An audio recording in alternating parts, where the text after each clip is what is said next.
बच्चों, आज मैं आप लोगों को समास प्रकरण के अंतर्गत तत्पुरुष समास को समझाएंगे।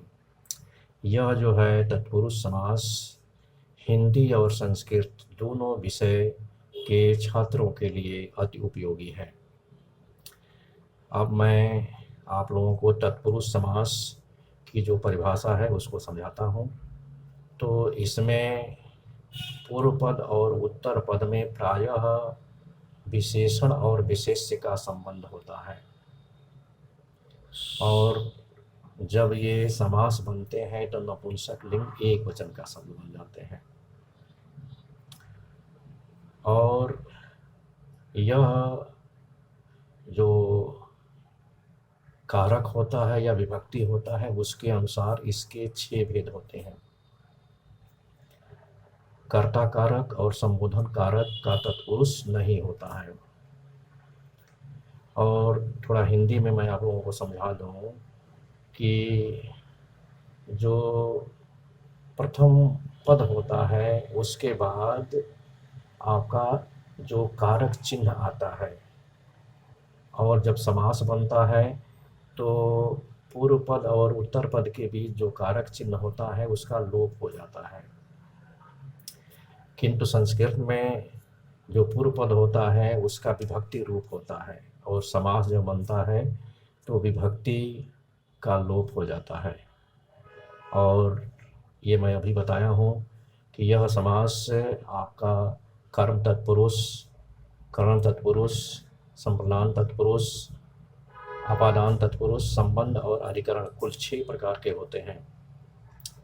तो जो प्रथम जो है आपका कर्म तत्पुरुष, जिसको विभक्ति के दृष्टि से द्वितीय विभक्ति तत्पुरुष कहते हैं, इसमें पूर्व पद में द्वितीय विभक्ति या हिंदी में पूर्व पद के बाद जो को कारक चिन्ह है वो आ जाता है, और समास बनने के बाद संस्कृत में जो विभक्ति रूप है द्वितीय विभक्ति का उसका लोप हो जाता है, और हिंदी में जो कारक चिन्ह होता है उसका लोप हो जाता है। उदाहरण के लिए समझिए, जैसे ये कहा जाए दुख को बीतना, ये हिंदी में हो गया समस्त पद, और संस्कृत में दुखम अतीत, और इससे जो समास बन रहा है आपका दुखातीत, का जो है जो को है कारक चिन्ह उसका लोप हो गया, दुखातीत, और हिंदी में संस्कृत में दुखातीता।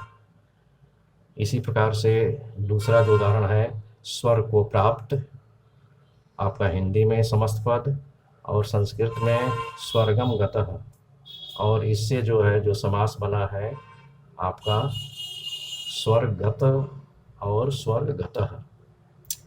अगला उदाहरण देख लीजिए, यश को प्राप्त, ये हिंदी के लिए समस्त पद है और संस्कृत के लिए यशम प्राप्त है, और इससे जो समासिक शब्द बन रहा है यश प्राप्त, और हिंदी में और संस्कृत में यश प्राप्त है। इसके बाद आपका करण तत्पुरुष या विभक्ति के दृष्टि से तृतीय विभक्ति तत्पुरुष को समझ लीजिए। इसमें संस्कृत में पूर्व पद में तृतीय विभक्ति का रूप, और हिंदी में पूर्व पद के बाद तृतीय विभक्ति का जो कारक चिन्ह होता है से द्वारा वो आता है, और समास बनने के बाद संस्कृत में तृतीय विभक्ति का जो रूप है उसका लोप हो जाता है, और जो कारक चिन्ह आया रहता है तृतीय विभक्ति का से द्वारा उसका लोप हिंदी में हो जाता है। और इसको उदाहरण के रूप में समझिए, जैसे मैं ये कहता हूँ कि सूर्य के द्वारा रचित, हिंदी में समस्त पद और संस्कृत में तृतीय विभक्ति का रूप सूर्य का सूर्येण रचित है, और इससे जो समासिक शब्द बन रहा है सूर्य रचित हिंदी में और सूर्य रचितः संस्कृत में। इसके बाद अगला जो है आपका उदाहरण है आचरणेण कुशलः संस्कृत में, और आचरण से कुशल, ठीक है, या आचरण के द्वारा कुशल, यह जो है आपका हिंदी का हो गया समस्त पद, और इससे जो है जो समासिक शब्द बन रहा है हिंदी में आचार कुशल और संस्कृत में आचार कुशलः।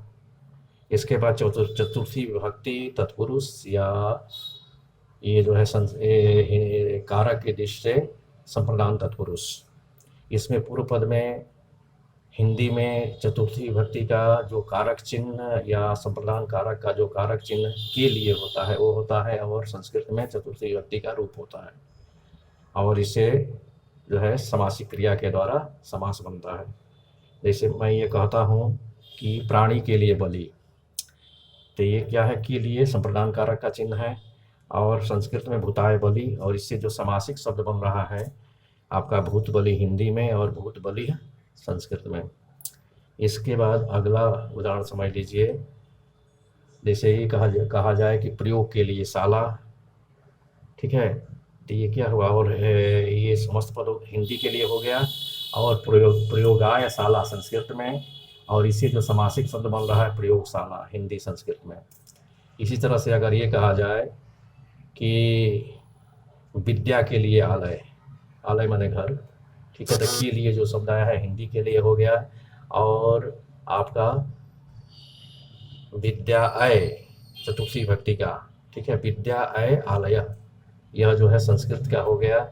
ऐसे जो समासिक शब्द बन रहा है विद्यालय हिंदी में और विद्यालय संस्कृत में।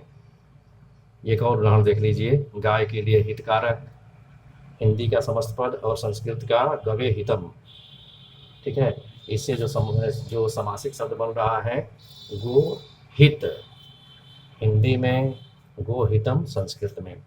यहीं पर यह वीडियो समाप्त होता है। नेक्स्ट वीडियो में मैं पुनः मिलूंगा। धन्यवाद।